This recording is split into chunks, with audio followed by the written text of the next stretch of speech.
Selamat pagi untuk teman-teman semua. Hari ini kami dari kelompok 5 izin mempresentasikan hasil dari tugas proyek kami, yaitu untuk soal nikmati kopi terbaik. Yang mana di soal mengatakan bahwa panas air optimal untuk menyeduh kopi itu antara 90 derajat hingga 96 derajat. Dan sedangkan kondisi ideal setelah diseduh untuk dinikmati saat temperaturnya di antara 50 derajat hingga 60 derajat Celcius. Dan di sini diketahui bahwa seorang barista menyeduh kopi air dengan temperatur 95 derajat Celcius dalam ruangan yang bertemperatur 25 derajat Celcius pada pukul 7 WITA. Lalu laju penurunan temperatur kopi itu sebanding dengan temperatur benda dan suhu lingkungannya. Maka didapatkan persamaan diferensialnya, yaitu untuk fungsi T sama dengan K dikali T dikurang T lingkungan, yang mana ini akan menjadi laju perubahan. Lalu persamaan solusinya berupa fungsi T sama dengan T0 atau T awal ditambah A eksponensial pangkat K dan suhunya. Ini adalah integral dari diferensial yang pertama. Untuk soal pertama disebutkan bahwa jika setelah 10 menit temperatur kopi turun menjadi 75 derajat Celcius, dan tentukanlah waktu agar barista dapat menghidangkan kopi pada temperatur ideal.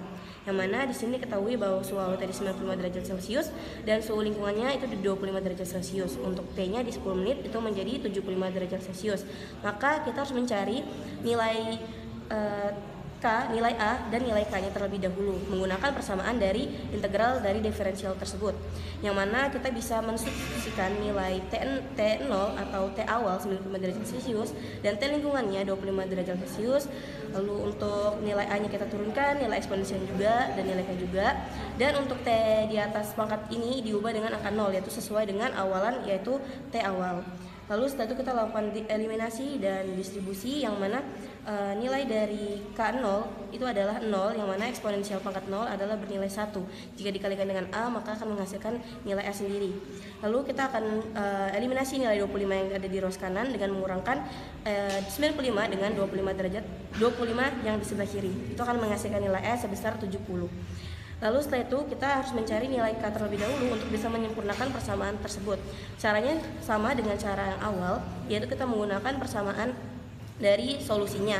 Namun di sini kami menggunakan acuannya sebagai T10 atau suhu di menit ke-10. Yang mana hal ini digunakan agar nilai eksponensialnya tidak berjumlah 1, sehingga kita bisa mencari nilai K-nya. Sama seperti tadi, kita melakukan substitusi untuk T0, T10-nya itu 75, T lingkungan 25, nilai E tadi didapatkan dari sini menjadi 70, eksponensial nilai T kecil di pangkatnya diubah menjadi 10 dan nilai K juga diturunkan. Lalu setelah itu kita eliminasi nilai 25 di sebelah kanan itu dengan mengurangkan 25 untuk di row sebelah kiri juga. Maka dihasilkan untuk persamaannya menjadi 50 sama dengan 70 eksponen pangkat 10K. Lalu kita eliminasi juga nilai 70-nya dengan membagikan 70 ini ke ruas kirinya, yang mana hasil nanti 0,714 sama dengan eksponensial 10 pangkat K. Lalu jika ingin mengeliminasi eksponensial di sebelah kanan, maka kita harus menambahkan ln, fungsi ln yang ada di sebelah kiri, yang mana fungsi ln dari 0,1714 itu menghasilkan minus 0,0336, lalu 0,336. Lalu nilai 10 di sini akan dipindah ruaskan ke sebelah kiri juga, lalu akan menghasilkan minus 0,0336. Selanjutnya untuk persamaan tadi, setelah kita mendapatkan nilai A dan nilai K-nya, maka kita substitusi ke persamaan yang awal tadi, yang mana fungsi T itu sama dengan T lingkungan sebesar 25 derajat Celcius ditambahkan 70 dari hasil yang tadi, dan pangkat K-nya diubah menjadi minus 0,0336 T. Setelah mendapatkan persamaan ini, kita bisa mencari nilai suhu 60 derajat Celcius dan 50 derajat Celciusnya. Caranya hampir sama dengan yang tadi, cuman bedanya kita mengubah fungsi T-nya menjadi 60 derajat, dan di sini kita akan mencari di menit berapa sih si 60 derajat Celcius akan tersentuh oleh si kopi tadi. Caranya sama, kita harus mengeliminasi, mensubstitusi dan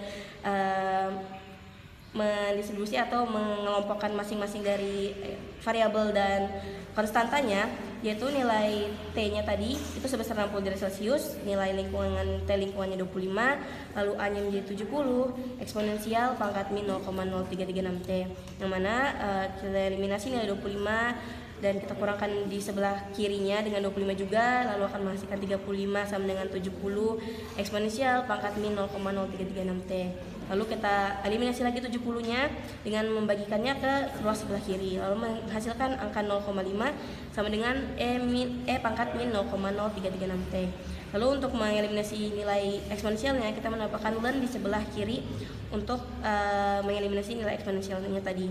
Lalu didapatkanlah hasil dari ln 0,5 itu sebesar minus 0,693 dan dibagikan dengan minus 0,0336 dari ruas sebelah kanan, itu menghasilkan 20,625 menit, sehingga kopi akan menyentuh suhu 60 derajat Celcius itu di menit ke 20,625.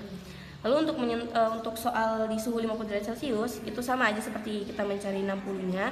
Kita substitusikan nilai 50-nya itu di fungsi T-nya. Lalu kita substitusi eliminasi seperti tadi hingga mendapatkan persamaan 0,357 sama dengan eksponensial pangkat minus 0,0336 T. Lalu eliminasi eksponensial dengan menambahkan fungsi ln di sebelah kiri dari ruas tersebut. Lalu didapatkan hasil dari ln 0,357 itu min 1,030 per kita bagikan luas minus 0,0336-nya, itu mendapatkan hasil 30,654, sehingga kopi akan menyentuh suhu 50 derajat Celcius itu di menit ke 30,654 menit.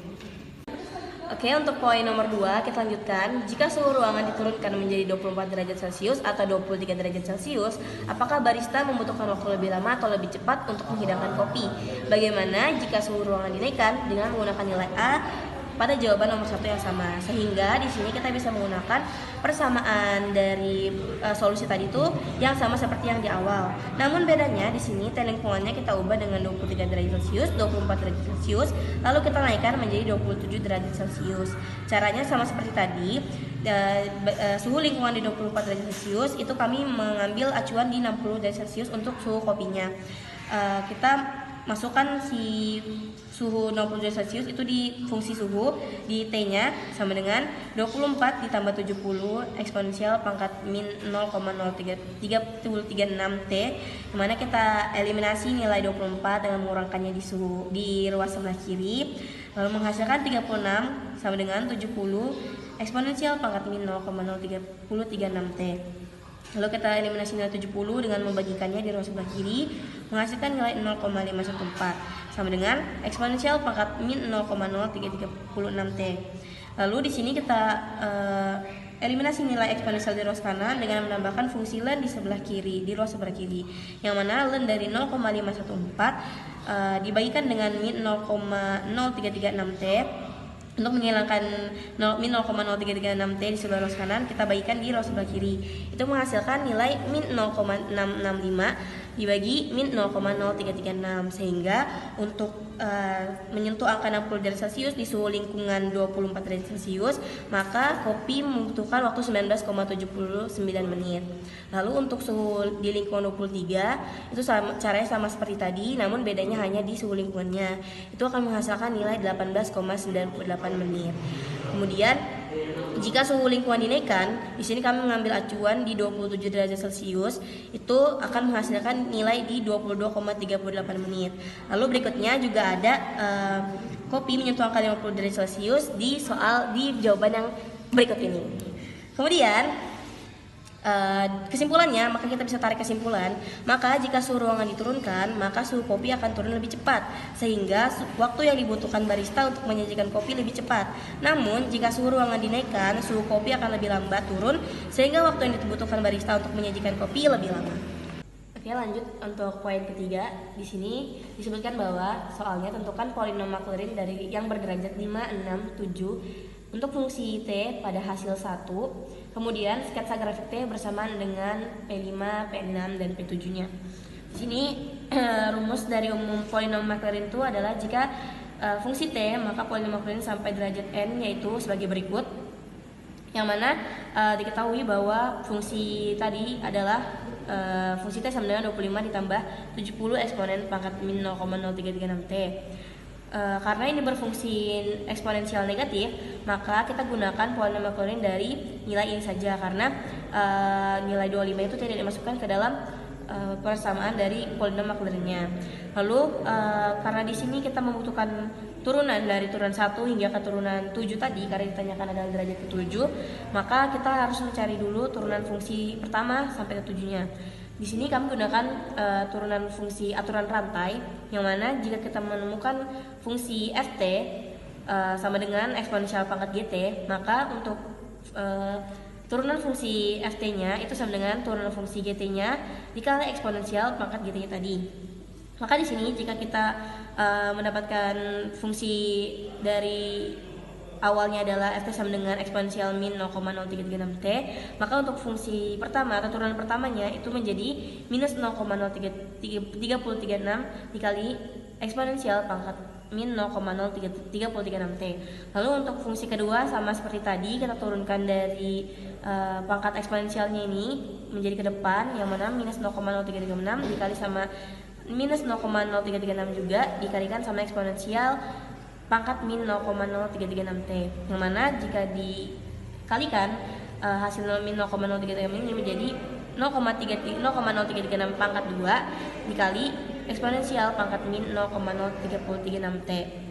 Lalu untuk fungsi turunan ketiga juga sama seperti tadi, hasil yang tadi ini diturunkan menjadi seperti ini, lalu didapatkan hasil minus 0,0336 pangkat 3 dikali eksponensial pangkat min 0,0336 t. Lalu dari bentuk tersebut kita dapat melihat turunan di atas itu menjadi fungsi seperti berikut. Maka nilai fungsi f turunan kesekian itu sama dengan minus 1 pangkat n atau pangkat kesekian atau turunan kesekian dikali 0,0336 pangkat yang ingin dicari dikali eksponensial pangkat min 0,0336 t. Maka setelah kita mendapatkan hasil tadi, itu kita menemukan bentuk umum dari turunan pertama hingga ke-7-nya tuh seperti ini. Lalu karena Maclaurin sendiri itu adalah pendekatan fungsi yang mana t-nya adalah 0, maka di sini kita bisa mensubstitusi nilai t-nya menjadi 0, yang mana untuk fungsi turunan pertama nilai hasil akhir fungsinya adalah 1, nilai untuk turunan pertama fungsinya menjadi minus 0,0336 hingga yang terakhir untuk turunan ke-7-nya. Setelah mendapatkan fungsi dari bentuk umum tadi, maka kita bisa mencari bentuk polinom dari derajat 5, 6, dan 7. Yang mana bentuk polinom tadi diketahui bahwa rumus untuk mencari polinom tersebut adalah Pn, di mana penjumlahan dari f0 f aksen 0 atau turunan pertama ditambahkan sampai turunan yang ingin dicari atau sampai ke polinom derajat yang diinginkan. Maka P5 untuk bentuk polinom ini adalah f0 ditambah f aksen 0 ditambah f turunan kedua ditambah f turunan ketiga ditambah f turunan keempat tambah f turunan kelima. Yang mana di sini juga setiap turunan akan dibagikan dengan jumlah n faktorialnya. Yang mana di sini jika dia turunan kedua maka dibagikan dengan 2 faktorial, jika turunan ketiga maka 3 faktorial, dan seterusnya. Maka di sini kita substitusi nilai tadi yang dalam tabel itu menjadi seperti ini. Lalu setelah kita jumlahkan dengan bagikan dengan faktorialnya, maka akan menghasilkan di derajat 45 di derajat 5 dihasilkan persamaan 1 dikurang 0,0336 t tambah 0,05648 t kuadrat hingga mencapai derajat ke-5. Nah, setelah mendapatkan rumus ini, maka kita lanjut untuk menentukan bentuk polinom dari P6 terlebih dahulu sebelum masuk ke grafik nanti. Caranya sama seperti tadi, namun di sini kan kita sudah menemukan P5 atau derajat ke-5-nya, maka kita tinggal tambahkan turunan ke-6-nya, yang mana nanti hasilnya adalah P6 atau derajat ke-6 polinomnya itu sebesar derajat ke-5 polinom ditambahkan sama hasil yang tadi turunan ke-6 dibagikan dengan faktorialnya. Lalu untuk polinom ke-7 itu sama seperti polinom ke-6, itu kita substitusi aja langsung polinom ke-6-nya itu ditambahkan dengan turunan ke-7 dari bentuk polinom tadi, yaitu 0,0 sekian hingga 4834 dibagikan dengan 7 faktorial. Maka didapatkanlah persamaan dari bentuk polinom P5, P6 dan P7-nya sebesar sekian. Lalu untuk grafik dan bentuk lainnya akan ditampilkan di data berikut. Persamaan dari polinomial derajat 5, 6, dan 7, maka kita ketahui bahwa bentuk umum dari polinomial 5, 6, dan 7 adalah sebagai berikut. Yang mana ketika kita mengetahui bentuk umumnya, kita dapat mendistribusikan atau mensubstitusi salah satu nilai atau suatu nilai, yang mana di sini kami mensubstitusi nilai berupa menit. yang sehingga kita bisa mendapatkan nilai suhu dari polinomial 5, 6, dan 7. Nah, polinomial ini digunakan untuk mengetahui suhu yang lebih konkret atau yang lebih spesifik untuk setiap menit. Nah, setelah kita mendapatkan suhu dari polinomial 5, 6, dan 7, maka kita dapat membentuk sebuah grafik, yaitu berupa grafik pendekatan suhu dengan polinomial Maclaurin. Yang mana jika kita lihat di sini, pendekatan suhu dengan polinomial Maclaurin itu akan terjadi penurunan suhu dari menit kedua hingga menit ke-30. Yang mana suhu ini lebih spesifik ketimbang suhu yang dari awal kita hitung tadi. Nah, di sini dapat kita lihat bahwa suhu dari polinomial 5 sampai ke 7 itu sama. Nah, mengapa hal ini demikian dapat terjadi? Karena ada dominasi derajat yang rendah. Pada nilai T yang lebih kecil, kontribusi dari suku derajat tinggi mungkin belum cukup besar untuk mempengaruhi hasil secara signifikan. Kemudian rentang waktu yang kita gunakan di sini itu cenderung lebih kecil, sehingga belum ada perubahan yang cukup besar untuk menunjukkan perbedaan yang jelas antara derajat polinomial.